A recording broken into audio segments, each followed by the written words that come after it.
বিকেল তো হয়ে গেল, শীতকালও কি করি, শীতকালে কিছু তো মিষ্টি ফিষ্টি অনেকদিন কিছু বানানো হয় না। শীতের কিছু একটা ভালো মিষ্টি বানা। ও বাবা, তার ভেতর আবার তোমরাও চলে আসছো। একে তো চিন্তায় রয়েছে কি মিষ্টি বানাবো। তো যাই হোক, নমস্কার, বর্তমান খড়কন্যা ব্লগ থেকে তোমাদের সবাইকে স্বাগত। চলে এসো চলে এসো, তাড়াতাড়ি এসো। বললাম শীতকাল, মিষ্টিও তোমাদের বানিয়ে দেখাতে হবে। কি বানাই না পারফেক্ট একটা মিষ্টি, গাজরও থাকবে, শীতকাল।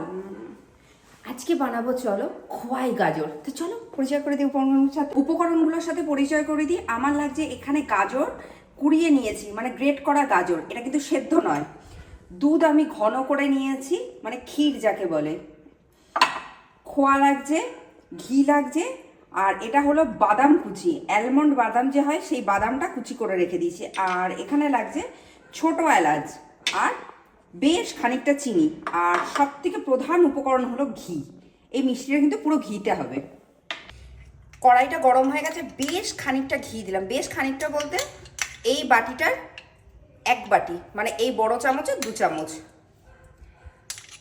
ঘিটা আমার এখানে অনেকটা গরম হয়ে গেছে, অনেকটা বলা ভুল, মানে ঘিটা মোটামুটি গরম হয়েছে। খুব বেশি গরম করবো না, গরম করলে ঘি কিন্তু জ্বলে যায়।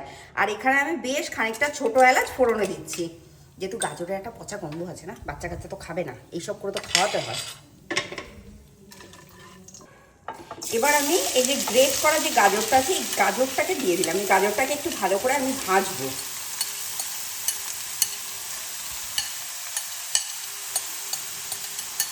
গাজরটা না আমি একটুখানি হালকা মানে ভাজা ঠিক না, মোটামুটি একটু নরম মতো করে নেব, ঠিক আছে?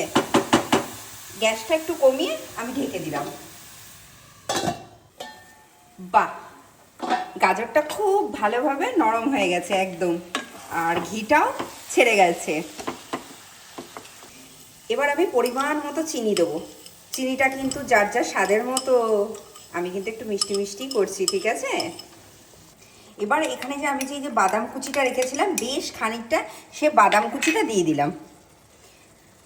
তার সাথে কিন্তু এই যে খোয়াটা, মেন যে খোয়াটাও দিয়ে দিচ্ছি আমি।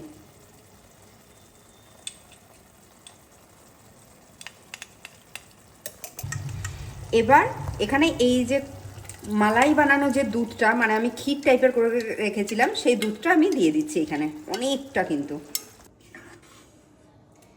মালাই বানানো দুধটা পুরোটা দিয়ে দিয়েছি। এবার একটুখানি নাড়বো, আর এই সময় গ্যাসের ফ্লেমটা এবার বাড়িয়ে দিলাম।